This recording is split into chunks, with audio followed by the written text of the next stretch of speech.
Welcome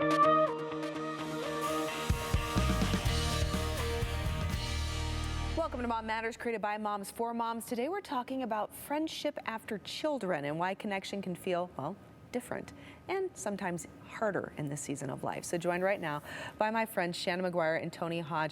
We're talking about friendship. How come really often, why does friendship feel so hard after motherhood in particular? Oh, priorities. I mean, you have this responsibility for life, you have responsibility for schedules, you have responsibility for food, other things, yes. right? So fitting in friendship, if you will, in the middle of that just makes it harder because your family is your priority and therefore a part of you gets pushed to the background usually. But it's harder to maintain those relationships when your emotional labor and your physicalness is given to all of these other people. So how do you make room for friends? Yes, and make yourself available, right? Like even just to try to squeeze something into a schedule on a calendar. It's like, oh, wedge you in between gymnastics and soccer and basketball on that day. Okay, but what changes internally for a woman that affects how she shows up to a relationship after children? Yeah. Right? Well, I think a lot of things change, but your emotional state changes because now you're in protection mode as well as the caregiver. You know, you've got these little ones that you're looking after, and that means you're kind of like the lioness, you know. Yeah, that's true. You got to let Or them mama play, bear, but right? guard. Yes, but you're in guard. Yeah, on you're guard. you're on guard, and when you're in that mindset, right? It's kind of hard sometimes, I think, to drop that role. And allow yourself to be vulnerable, right? Let your guard down and just kind of have fun and be playful sometimes. Yes. But let's face it, that's what's really needed. Oh, we need more at play. that time, right? Because like you're saying, when you become a mother, you're a mom, you're taking care of children, you're also taking care of home, perhaps you're also working, you're adulting to the max. And that's when we really need to have a sisterhood to kind of help support those moments. I mean, so often I would love to be able to tell everything to my husband, right? And sometimes I think I tell him too much, right? Where I'm just like, oh, and it's like, I need to talk to a girlfriend right now. Yes.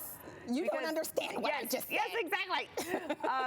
But that's when we really need to show up. So transitioning from that mama bear role into this communal role, something playful. Right? Yeah, I love the lioness because I love that the lioness travels in the pack to hunt That's true. and to raise the children. I think sometimes we become the tigress more, where we isolate and we have to stay away. But the lioness is a great depiction. I am so fond of it because it's the communal side of that sisterhood to bring everything together. And I do think we need to embody more of that. Absolutely. I mean, the lion can go over there and lay down and we'll call you when we need to fight and all that stuff, but it's the sisterhood that keeps us together. And I do think shifting from that energy of being about our kids and then by an extension our friends' kids, it's to us and that relationship together. Yeah, Exactly. That's beautiful. I like that.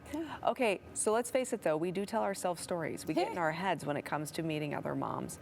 What are some of those narratives that we tell ourselves, especially when friendships start to shift? You know, it goes to, it's either it's not them, it's me, or it's not them, it's me, it's not me, it's them. You know, it's that whole date breakup thing, but we go to this place of draining ourselves with the potential of what could be and why. And there's usually shame and guilt around it, either because of what we can't do and what we're not capable of, or there's blame on the other side of what they weren't able to do or aren't do. So these stories of I don't have time, I don't want, I outgrew, they don't understand. I go back to our Built with Care report we did around Idaho mothers, and more than half that need help won't ask for it. And so the vulnerability is so important, but the stories around they can't, I won't, I feel like those just jump right in there.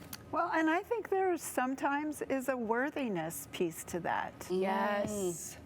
Yes. You know? Yes. It's like, totally. I don't deserve that. Yep. I don't deserve to have all this extra attention from a group of girls.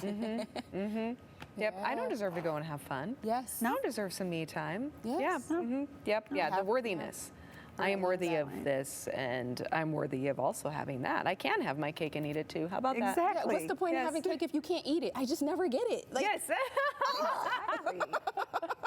Okay, how do we tell the difference though between a relationship that's just maybe in a new season, right? Because let's face it, we have those relationships where you're super close, you're doing all these things, and all of a sudden, something happens, school begins, right? And then the relationship shifts a little bit, and there's a little bit of a distance.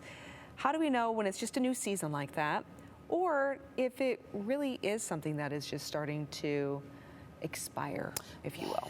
I go back to dormancy and done with it. Playing on the seasons. Is this I'm putting this to bed for life because it's drained and I've used everything it has to offer? Or is it a dormancy where this is just going to hibernate for a bit? And the friends where you can call in the middle of anything in life and just pick up where you left off. Those are some of the most magical.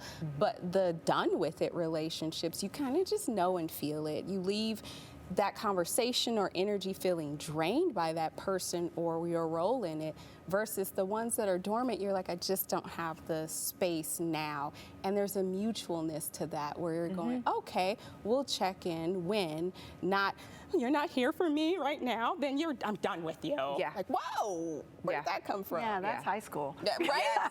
Right? Mean Girls. Yes, it is. Yes. Yes, that is very But you know what? Sometimes we fall back on those old patterns because we're new at it, right? Especially a new mom, you're still finding out who you are. You just gave birth, Oh my God. and maybe it's just been 6 months. Your body hasn't even come back to normal. Yes. And here you are, wondering whether or not this person really even likes you anymore. Yes. Or whether you really like them. Yes, exactly. It's always a revolving door, too. Yes, it is. It is. One day to the next. One day to the next, totally. But like Shannon had mentioned though too, sometimes you are lucky and you find those friends that no matter what, they're there, even when the door is revolving. They never step away. They're just always there, right?